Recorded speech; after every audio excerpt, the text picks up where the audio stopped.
Ya nongeye kugwikaze kuri YouTube channel yawe ngiye kukubwira ibanga ryo kubaho wishimye ku buryo nta muntu icyo ari cyo cyose yagukorera n'ubundi uzagomeza kuba ufite ibyishimo niyo waba uri umukene nta mafaranga ufite. Dore yuko abantu benshi cyane bakunda kwibeshya yuko kuba ufite amafaranga ari byo bizakuzanira ibyishimo.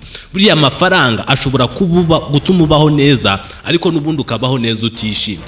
Dore yuko abantu bose bafite ubuzima bwiza atari uko bose baba bishimye. Hari abantu baba bafite ubuzima bwiza ariko babayeho bababaye. Ibyishimo buriya umuntu wubwe aya mabanga ngiye kukubwira niyo azatuma uzana ibyishimo. Wumve yuko umuntu wese waruteze ati nge ningira amafaranga nzishima nzanezerwa, yumve yuko rwose aho ngaho abayibeshya. Dore yuko hari abakire benshi cyane usanga bafite imihangayiko, ugasanga ntibashyira uburaso ku mubiri kandi nta kintu babuze mu mafirigo yabo huzuyemo ibintu byari byose bakeneye, inzoga ndetse n'ibindi byose bakeneye. Ya nkwibutsa rero gukanda subscribe wowe ugeze kuri uyu murongo bwa mbere kugira ngo tucyaprotinga video yose igiti kugira gatanu ku kandi. Dore yuko iyi chaîne ya uploadingwaho ibintu byinshi byagufasha. Dore ibanga rya mbere, ba uri wa muntu utajya upfa kugira gukurikirana akantu ku kandi. Hari abantu usanga akana kariko kose wenda nk'urugero niba afite umukunzi ugasanga akantu kose avuza aragakonta. Ibyo ngibyo rwose na handi bigutera kugira umuje, kuko umuntu buriya nta muntu ukora ibintu byose ngakunezeze. Niyo mwaba mubanye nk'abakunzi ntiyabura akantu na gatonya gukorera kakurakaza. Niyo mpamvu hari utuntu na tumwe uba ugomba kwirengagiza, tumwe na tumwe ugomba kwigira nkaho utatubonye kugira ngo utahorana uburakari, dore kugira ngo udahorana umujinya. Dore ikindi kintu rero ugomba kwirinda nimba ushaka kubaho wishimye. Ngomba kuba uri wa muntu ukunda kuba ari busy, kuko iyo utari busy hari ibintu byinshi cyane ushobora kubona.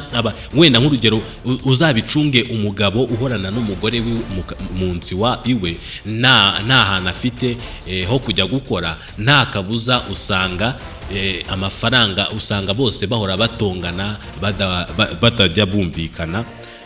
Niyo mpamvu ugomba nimba uri umugabo mboneraho no kubwira abagabo kugira ngo ujya guhiga amafaranga, kugira ngo ntakwirirwa mu rugo buriya bishobora gutuma abantu bahaba muserera. Dore ikindi kintu ugomba kwirinda nimba ushaka kubaho wishimye, nimba ushaka kubaho ufite umunezero mu buzima bwawe, ugomba kuba uri wa muntu uhora agerageza amafaranga. Buriya nayo ni ngombwa, kuko buriya amafaranga iyo utayafite nabyo, yego nabikubwiye ko amafaranga atari yo soko y'ibyishimo, ariko buriya nacyo ashobora kuzana agace gatonya ko kugira ngo wishime. Kuko buriya iyo ufite amafaranga ugakemura ibibazo byose, ugahaha ukagira iki, buriya no guhaha nabyo bitera stress ndetse no kuba ufite ibibazo iwawe nta mafaranga ufite. Nk'urugero umwana arwaye, rero urumva urwaje umwana nta byishimo wagira, uhora ufite agahinda. Ariko ufite amafaranga ukamufasha ugatanga facture kwa muganga bakeneye n'ibindi byose, nta kabuza rwose icyo birakemuka. Dore ikindi kintu ugomba kwirinda nimba ushaka kubaho rwose wishimye ndetse nta bibazo na bimwe ufite mu buzima bwawe. Ugomba kuba uri wa muntu uhora aharanira kugira kuba ari unuza we yigenga. Dore yuko buriya yigengwa n'abantu, buriya umuntu iyo agukontorora akujyana hashaka. Niyo mpamvu buriya no guhora uteza amafaranga kugira ngo abantu bagufashe, kugira ngo abantu baguha amafaranga, wowe utagerageza gukora utuntu twawe ku ruhande kugira ngo byibura wenda yego bagufashe, ariko ejo uzabona ubushobozi kugira ngo wifashe. Ibyo rwose bari unuza ari ubugwari, bituma utikontorora, utaba wifiteho ubushobozi bwagije bwo kwikontorora. Dore yuko n'ibyo ujya gukora byose babikubuza, baba bashaka yuko ugendera mu nzira bashaka kugira ngo bagire icyo bakumarira. Nk'urugero muzi yuko Afurika itarigenga, Afurika yego yahabwaga amafaranga kugira ngo yiteze imbere, kugira ngo Abanyafurika rimwe na rimwe ugasanga babajyanye hanze, ariko n'ubundi wasangaga full controlled, nubwo bahabwaga hari ibyo bahabwaga, ariko wabonaga ko babayeho batishimye, nta munezero na muke bafite. Niyo mpamvu ugomba kugira full controlled ku buzima bwawe nimba ushaka kubaho wishimye. Dore ikindi kintu rero ugomba gukora kugira ngo ube wishimye, ugomba kuba uri wa muntu mbega wubwe ari we wifatira ibyemezo. Hari abantu usanga bafatira icyemezo ugasanga ubwe ntazi kwifatira icyemezo, ugasanga ubuzima bwe bwose nta kindi kintu rwose, nta bindi,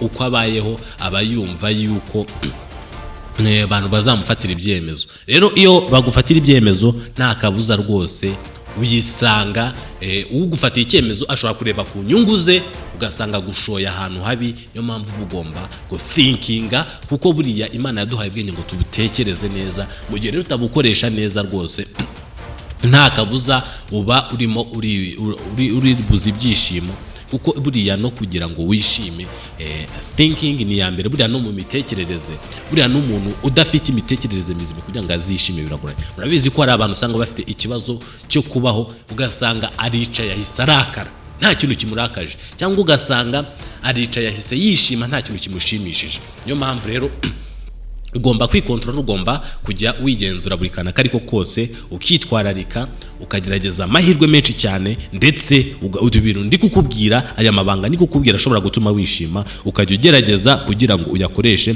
kugira ngo nawe wirinde. Ndetse dore yuko ibi ngibi ndi kukubwira ngewe ndabizi neza bizagufasha, dore yuko abantu benshi cyane bagiye babikoresha bagaragaje improvement nziza, byagaragaye yuko rwose ibi bintu bijya bifasha ku bantu babikoresheje. Dore ikindi kintu ugomba gukora nimba ushaka kwishima, ugomba kuzajya ufata umubiri wawe neza, ugakora siporo, kuko buriya udakoze siporo byangiza imitekerereze yawe. Ari naho navuze ati hari abantu usanga bishimye, hari abandi ugasanga bararakaye nta kintu kibarakaje. Buriya iyo ufite umutekerereze mizima, ugasanga ukora ibintu bizima, nta kabuza ibyo ngibyo bishobora gutuma rwose byongera amahirwe yawe yo kwishima.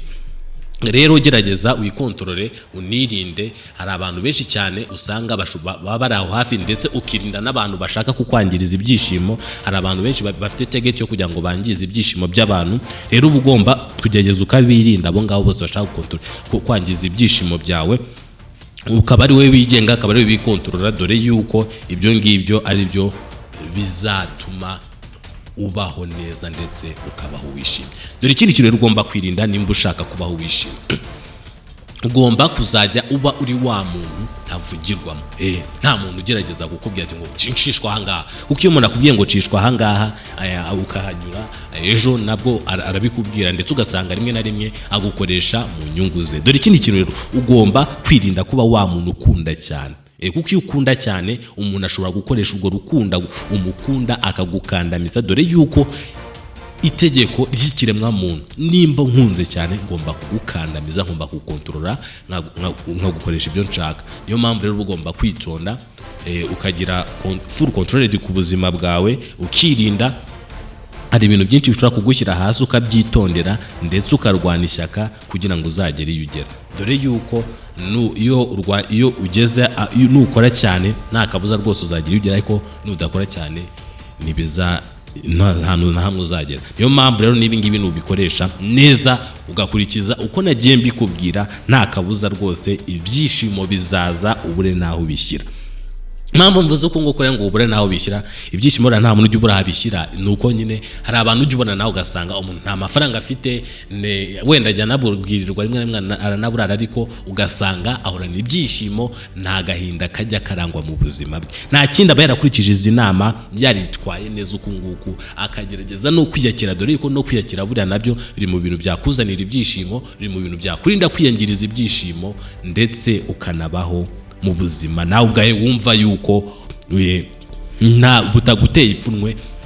Murabizi hari abantu benshi usanga babayeho ubuzima bateye ipfunwe, ukumva ati ngewe rwose, ati ukumva ararota ati ngo wangira umwana wa minisitiri, wangira minisitiri, wangira depite. Ibyo ngibyo rwose yego wabikugira byaba bishimishije, ariko ujye wiga kwiyakira, wirinde guhora wifuza cyane, wumve unezerewe bitewe n'ubuzima bwawe, ukore cyane. Imana ishobora kuzaguhindura amateka n'igihe bitahinduka, ariko wakoze buriya imirimo yawe Imana iguha umugisha bitewe n'imirimo yawe ukora. Niyo mpamvu ugomba gukoresha amaboko yawe cyangwa ugakoresha n'ubwonko. Abantu bose ntabwo ariko bakoresha imbaraga, hari n'abakoresha ubwonko.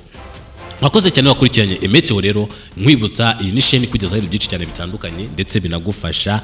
Dore yuko umwanya wanjye mba nafashe ni ukugira ngo nkugezeho utuntu nk'utu tw'ubwenge twagufasha, twaguhindura ndetse twatuma hari ikintu wunguka, hari ikintu usigarana ubuzima bwawe. Dore yuko njyewe ibi ngibi mbikora with the purpose of the making money, nta mafaranga mba nkeneye kugira ngo ubyumva ahinduke byibura, dore yuko ari cyo mba nkeneye. Wakoze cyane rero, wafashe umwanya njye wumva gukora kubwiye ni Meteo, inisheni y'abasirimu kandi ishyirwaho utuntu tw'udusirimu. Mwibutsa gukanda subscribe kandi wakansubscribe n'indi barakanze ukazogera kugira ngo tucyaploadinga video sigiti kugira ngo gatanu ku kandi. Sawa, asante sana. Rero tuko pamoja, tuonane mu yindi video ku bakongomani, tutaonana baadaye ku bongereza, abantu bumva ikintu cy'Icyongereza bari mu gihugu cya Kenya badukurikirana. Goodbye. Tuzabonana next times cyangwa kubumva ururimi rw'Ikinyarwanda. Mwakoze cyane, Imana ibahe umugisha.